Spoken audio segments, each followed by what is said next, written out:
In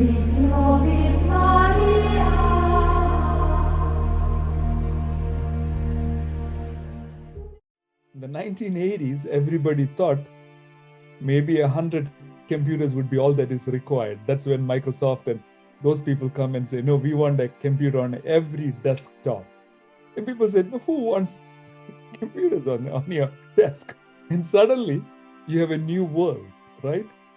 Now, at that time, I mean, I think it was in 1973, the biggest telephone company, AT&T, was putting a lot of money in having a portable cell phone. And not a cell phone, a portable phone that can be used on the car.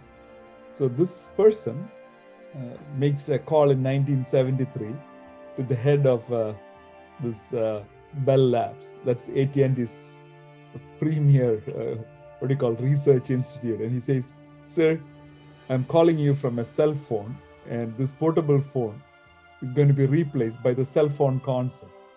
So nobody took it seriously, and the company Motorola was born.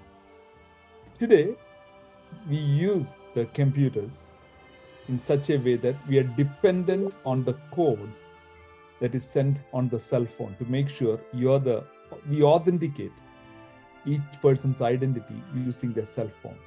And that's how computers are being used. Now, why am I interested in this? In the next 7 years, they say, the singularity we might reach, in other words, truly thinking computers are going to go ahead of human beings. So far, we say in the computer language, garbage in, garbage out. Whatever you input is what you get. Now, suddenly the computers are going to come back and say, this is garbage. I don't want you to put this in. Computers are going to act as though they have emotions, they have intellect, and they will regulate themselves. Now, that is the potential of what we call artificial intelligence, AI. Guess what? The two companies that are putting the most money, one is Google and Microsoft. I believe Microsoft put some $12 billion into the AI project.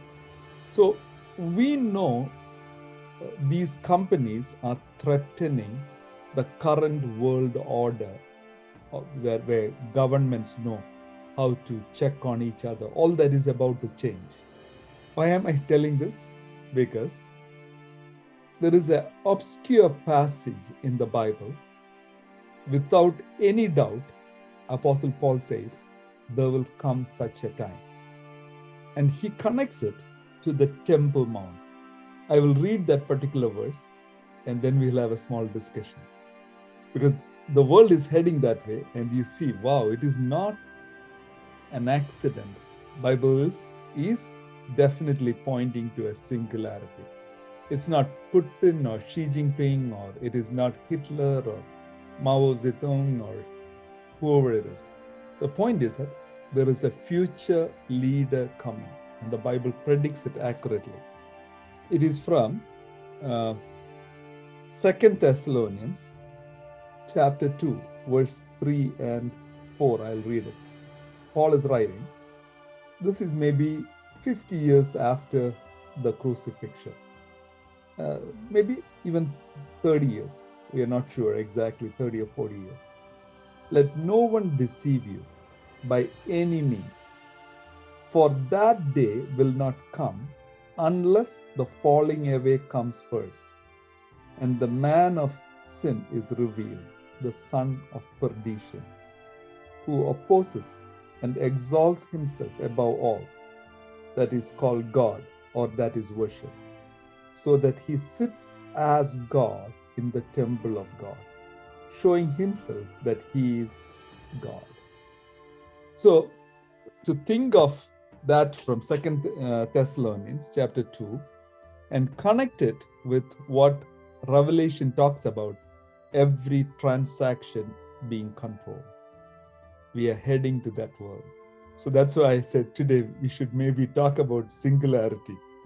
I mean, surely what Putin did is bad. I absolutely agree with that.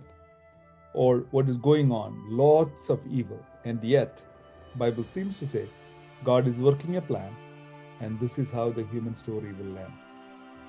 So that's why I use the word singularity. We are this close to singularity.